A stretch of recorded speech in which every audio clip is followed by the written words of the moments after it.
Irie friends, welcome back to the channel.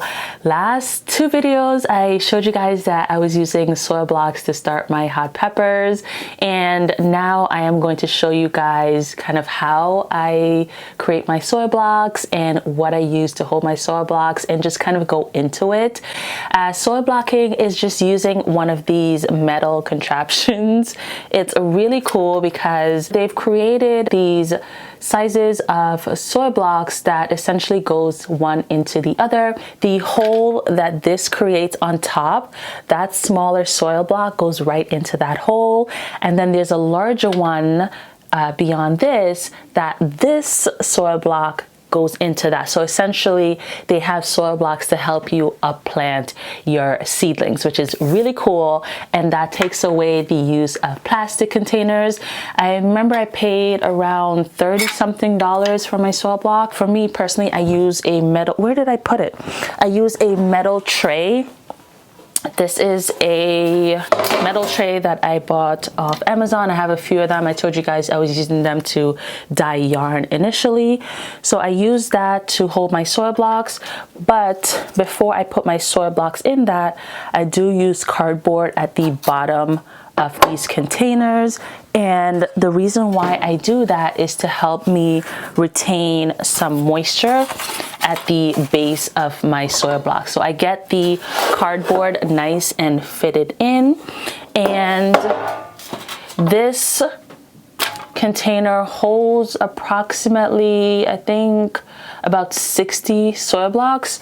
So it is really just a good system because you're able to just knock out a lot of essentially containers to hold your seeds. I didn't get the smaller soil blocks because I just don't have time for that. I think I would just get a little bit frustrated and it'll just be like a lot of up potting. I try to eliminate doing as much up potting as I could possibly do. When you're putting in the cardboard, let me just find a scissor.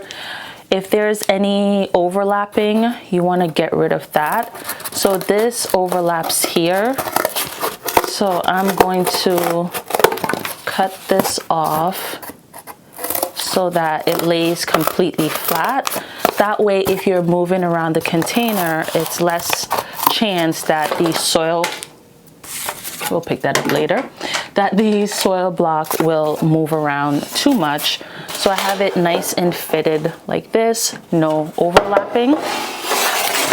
And I'm going to put that here along with the soil block. And then the container that I use, you could use whatever container you want. You guys see I put my soil in this container most of the time. For my seed starting, it's just so much easier to handle. Then I have a top that I could cover it so that nothing crawls in. So this is a soil mix that I made myself. It is part perlite, part vermiculite, and part peat moss. You can add fertilizer, like granular fertilizer in here, but most of these things aren't going to stay in this seed block for a very long time, where that will kind of be very useful. But sometimes I sprinkle some granular fertilizer in it just in case I don't have time. But I do a lot of liquid fertilizing, so I don't find that it's necessary for me personally, but you can add it. Or you could just use your regular potting mix. The main thing that I found with creating good soil block is you want your soil to hold together when you squeeze it, and then you want it to also drip a bit. So you can see mine didn't hold together very nicely, so that means I need to add some more water. So I'm just going to, I actually didn't check this soil before, so I'm going to actually have to step out and grab some water, and then I'll be right back. So I'm just adding some water.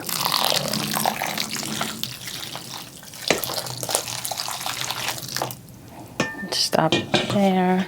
I'm just going to mix that around.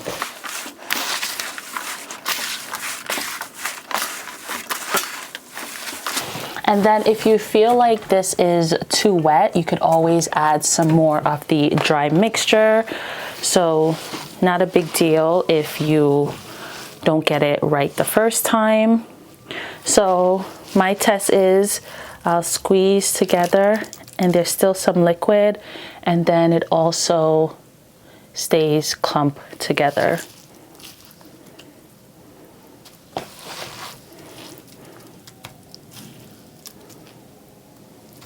And then I will take my seed block and I would just continue to get a new area where the soil is nice and high.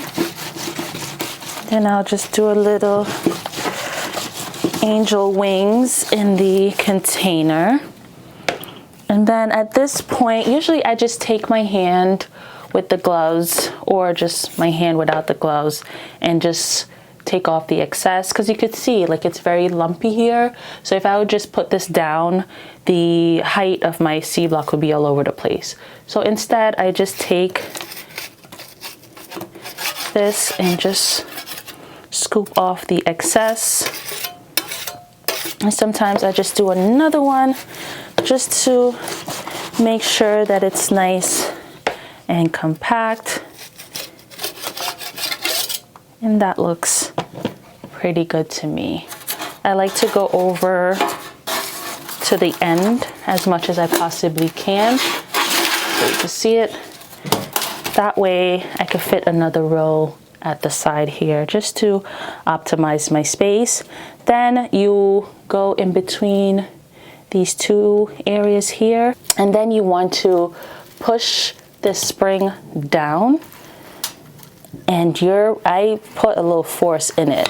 You slide that up and then you lift up. We had a little extra right here. Just take that out. But this is what it should look like. And you see this hole here? It's like a plug. This is where you could put your seed. And then also if you have the smaller soil block, this is where the smaller one fits right in. As you can see, some of mine aren't perfect.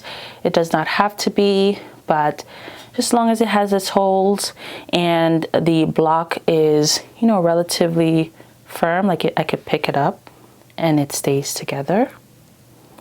Put that back down.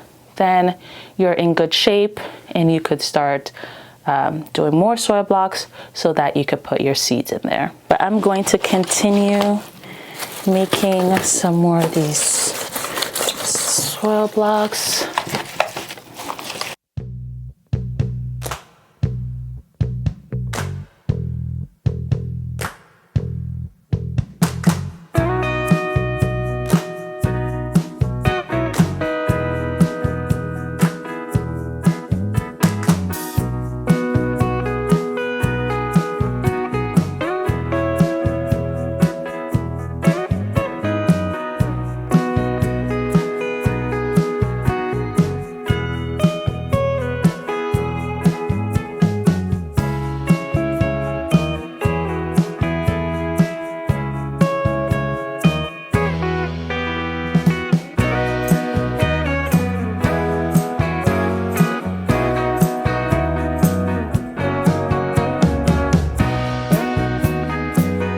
I want to show you guys something, like I hope you could kind of see.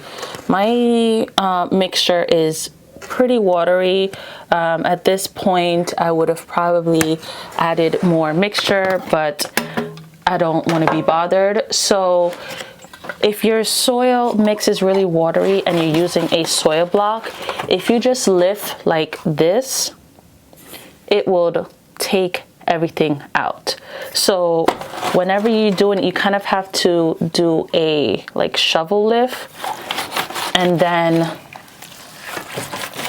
try to pack it in like that. Once it has like a good amount packed in, it won't drop out.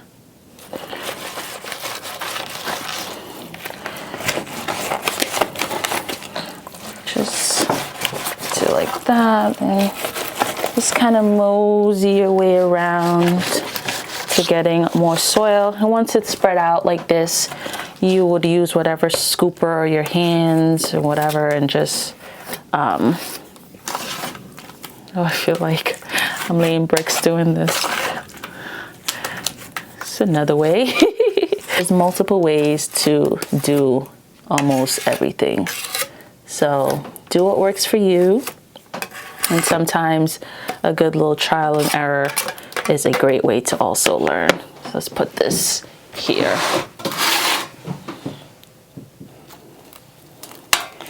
And I give it a push. This takes out a lot of water.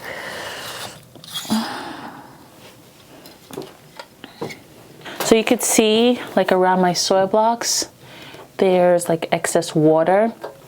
And if I didn't have the cardboard, that excess water will just accumulate in this tin, and it would just make these soil blocks less firm and kind of move around a lot. I like things like pretty straight. So if my soil blocks aren't straight, I take a cardboard piece and I just go ahead and shuffle them where I want them. I like them close, but not too close. So I like about a cardboard width between them. So if I need to, I could get this piece of cardboard between them with no issues.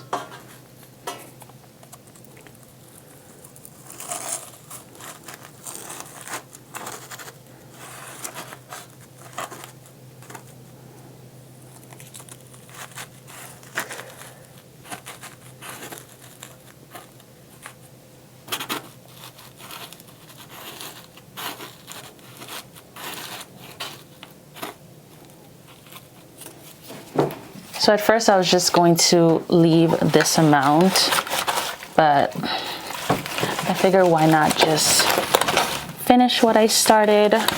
Plus I need this container to go up to my daughter's school. We're going to be doing a gardening project. So I set up just a little grow station with the heat mat that I took from the back room. And I have them with a set of lights with a timer. And I'm going to go in with some soil. Another parent will be doing, well, it's supposed to be two of us, which is really nice because the previous year I went and we didn't set up like a grow station or anything. And I like to do it for Mother's Day. So I just got some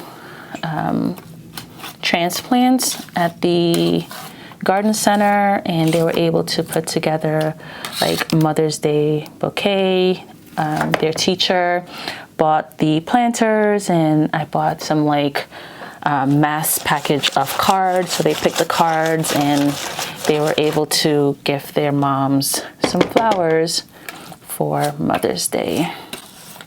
So this year they'll be growing their flowers from seed, which is really exciting. So it's actually, oh my gosh, 12:57, and I'm supposed to be there for 1:30. So I'm really trying to get a move on with this. I have to leave the house no later than 1:20, just so that I'm not rushing too much. I hate to be in too much of a rush. And then also I just don't want to get myself too dirty, because this is what I plan to wear. Maybe I'll do the spatula method.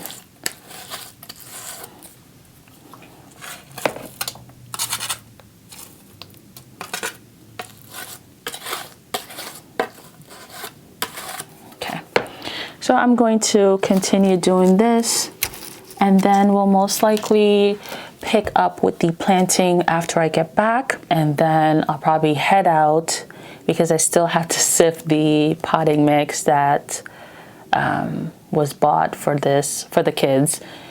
So I don't think I'll have enough time to kind of go through the seeds. So probably when I get back, I'll go through the seeds with you guys and plant them up. I could definitely fit another one there. So what's that? 1, 2, 3, 4, 5, 6, 7, 8, 9, 10, 11. So I could fit 55 going down. And then 2 more right here, which would be 65. And that should definitely do it for flowers. And the flowers that will be starting are my flowers that need to be started in the 6 to 8 week block of time. So I don't have a separate bin for flowers, and the only flowers that I separate from the rest are like my favorite flowers, like snapdragons, violas, sunflowers. I also have a separate one for flowers that are like 12 inches and under, if I want to put them in a container. And I also separate like cosmos, things like that I have a bunch of. But other than that, I separate them in like an 8 to 10 weeks container. And then I also separate them in a 6 to 8 weeks. And I think that's about it. No, a 10 to 12 week, a 8 to 10 week, a 6 to 8 week, and a 4 to 6 weeks, and then a direct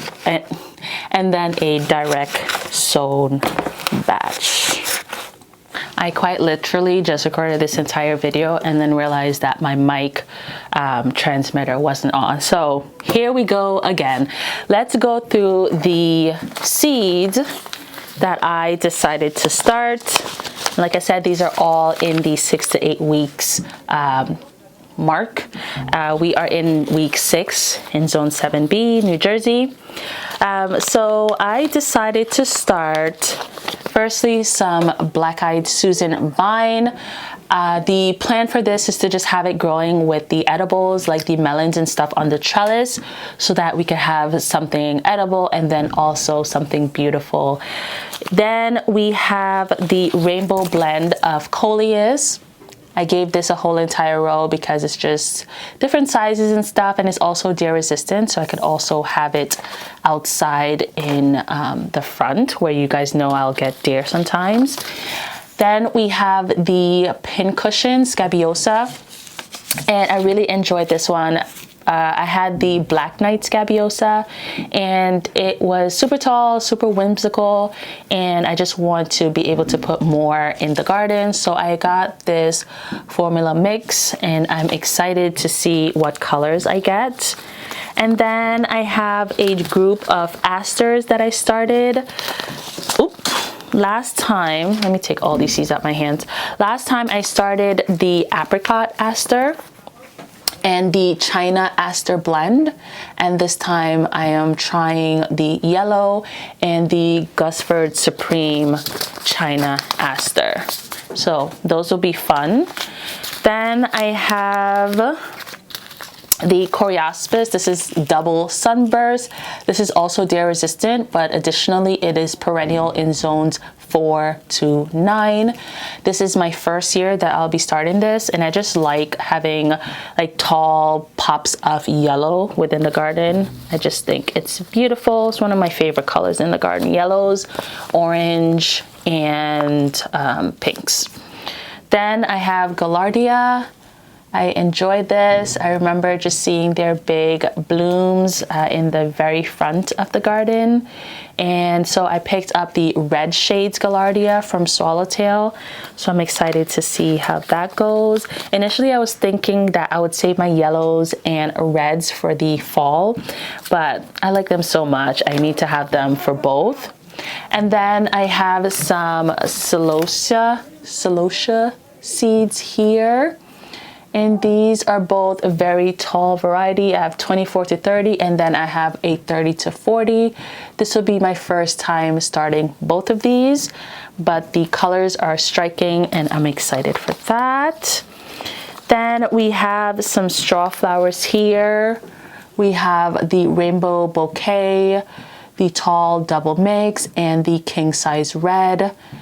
So we have some shorts and we have some talls. The king size gets up to 40 inches and the tall double gets over 5 feet tall. So that will be fun to have that out in the landscape, as to get some height variations out there.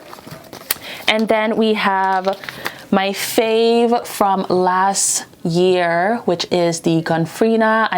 I planted the Atomic Purple and they were fantastic. They last so long.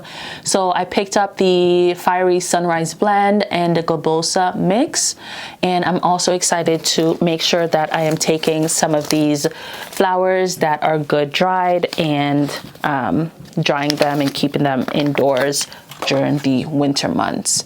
We also have the well, I don't even need to show you because there's no picture, but we also have the Dwarf Tom Thumb Mix, and this only gets up to 15 inches. I'm excited for that. And I was going to start the Blue Cathedral Bells, because this is also another one of those vines that I want to add to my edibles that are going to grow on the trellis. But the seeds were a little bit big for the soil blocks, so I think I'm going to just start those separately in maybe the 3.5-inch container. And some of these flowers fell. We also have some African Daisy and the Painted Robinson Giant Mix. I think I've started one of these last year. I don't quite remember, but I remember they were really nice. I think I mostly only got like yellows, if I'm remembering correctly, but I'm going to be starting those again.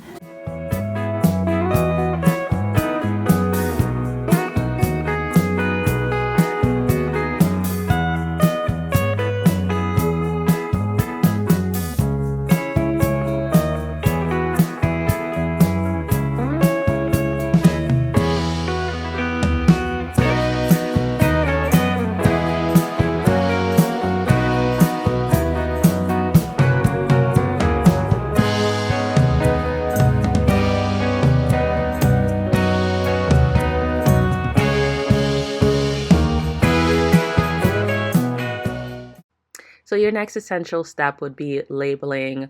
Ideally, you'd want to label as you go, but I created a little system for myself. Whenever I sowed a seed, I would place the seed packet that was sown first on top, and then the other one would be underneath. So because there is 6 seed blocks in each row, if you see 2 seed packets, that means that I use 3 seed blocks for each seed packet. If you see 3, I would use 2 seed blocks for each packet. The amount of seeds I placed in each kind of varied. Some of them I put 2 or 3, and then others I just sprinkled a bunch. But I would use painter's tape and paste it on the table, write out the different varieties. And for flowers, I also like to make sure that I'm putting the height if it's on the seed packet. That way when I go to plant out, I know whether I should put it further back in the bed or closer to the front. So I found that really helpful last year, so I want to make sure that I'm doing that again this year. Once I get all the varieties written down, then I would paste it on the side of the container. Again, you guys, you don't have to use the same container. You could just use recyclable containers, whatever you have handy. And then once I have those completed, sometimes I would fill the holes with additional soil, but I found it easier just to put vermiculite on top, and that essentially works as a cover for my seeds. So this is what it's looking like with the soil blocks all planted up and the vermiculite on top.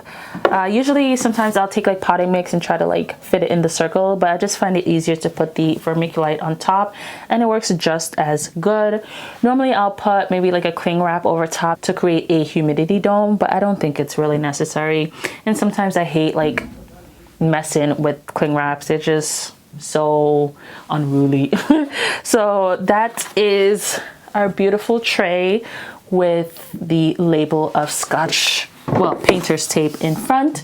But that is going to be it for this video, you guys. Thank you so much for watching. As usual, if you have any questions, please leave them down in the comment section down below. But until then, Irie up yourself, and I will see you in the next one. Bye.